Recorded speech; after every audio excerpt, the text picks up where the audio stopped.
This film is the first instalment of my attempt at reaching the 2012 London Olympics. I'll show my training and setbacks I've endured for this year's London Marathon. I'll follow my journey on the day of the marathon from New York straight to the start line. Will I make it in time? Will I achieve my Olympic dream?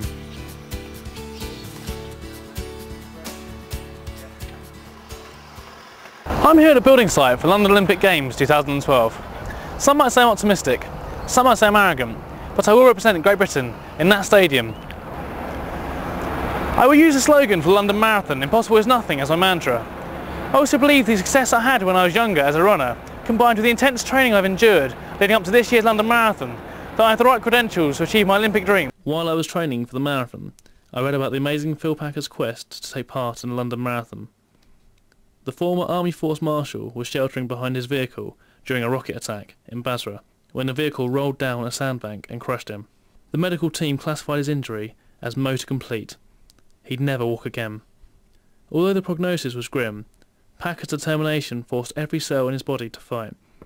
It started with the tiniest movement in his little toe and grew until he managed to stand up with the aid of crutches.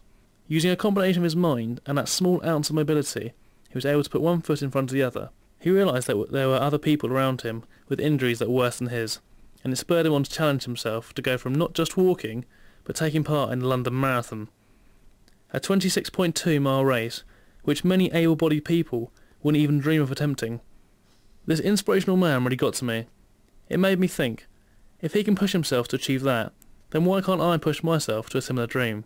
Why can't I push myself to reach the 2012 London Olympics? 20 years ago, over 100 British runners completed the London Marathon in under 2 hours and 20 minutes. In 2008, only 4 British runners managed that same feat. And it's been 18 years since a British man won the London Marathon, Eamon Martin. I intend on changing that, and hopefully replicate the success that Paul Radcliffe has achieved in his recent years. I'm using websites such as Map My Run and Map My Fitness to help me with my marathon training, as I can map out my route and then input my times. It is also useful as it works out your miles or kilometres per hour, which is a good way of monitoring my progress. I can really see much how quicker I am getting. Training for this year's London Marathon has opened my eyes to just how hard this journey is going to be. After a few months of training, my feet were really starting to hurt. My heart sank as I watched them blister and split, and get more damage from the constant running, the constant training. After one particular run, I'd done about 13 miles. I managed to completely destroy my feet. When I arrived home, I had blisters on the arch of my feet and managed to injure both my toenails. I had to stop training. I couldn't believe it. The big toenail on my left foot was clearly infected and soon became loose. It was only after a shower when I realised that it had in fact fallen off in my sock. Time for new shoes. Despite the state my feet were in, I know I shouldn't really complain. Phil Packer was taking part in a marathon with a cage holding up his damaged vertebrae. With days to go, a university trip to New York through my training schedule. But sightseeing and culture had to wait. I found Central Park. My adrenaline started to pump as I knew that I'd be arriving at Heathrow Terminal 5 any minute. I'd have to jump on the back of a motorbike taxi that was there, waiting for me, ready to speed me through London to the Floor London Marathon starting line. I'd only realised this New York trip would clash with the marathon weeks before. When I received the itinerary for the trip, there was nothing I could do but try and do both of them. With the bike taxi booked and my family waiting at the start line, I could just about relax as it was one less thing to worry about. I'm on the back of a motorbike on my way to the start line and feeling pumped up to the max. My body's exhausted with jet lag, but I feel ready to run the marathon. My driver Rob's journey past the Queen's House on the way inspires me as I know that I'll be crossing the finish line there later. My heart sinks a bit to think that I'll have to get through some nearly 5 of the toughest hours of my life to get there. Big Ben! The time read 8:35. I'm cutting it fine to say the least.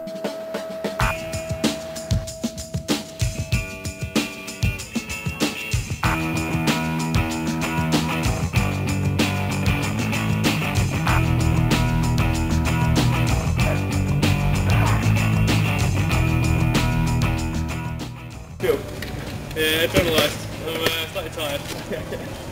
So you only got 26.2 miles to run. We should have passed the finish line. Talk about demoralised.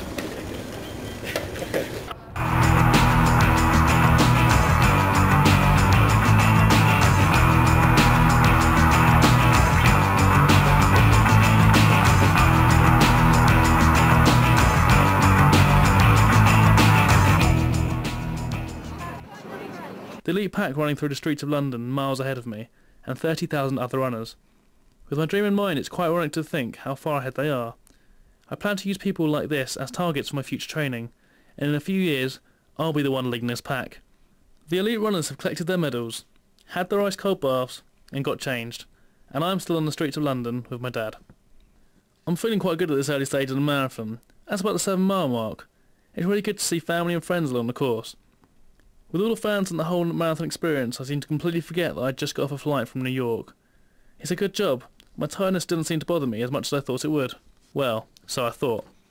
The 20-mile mark hits and my body knows. I have nothing left. I've lost all enthusiasm.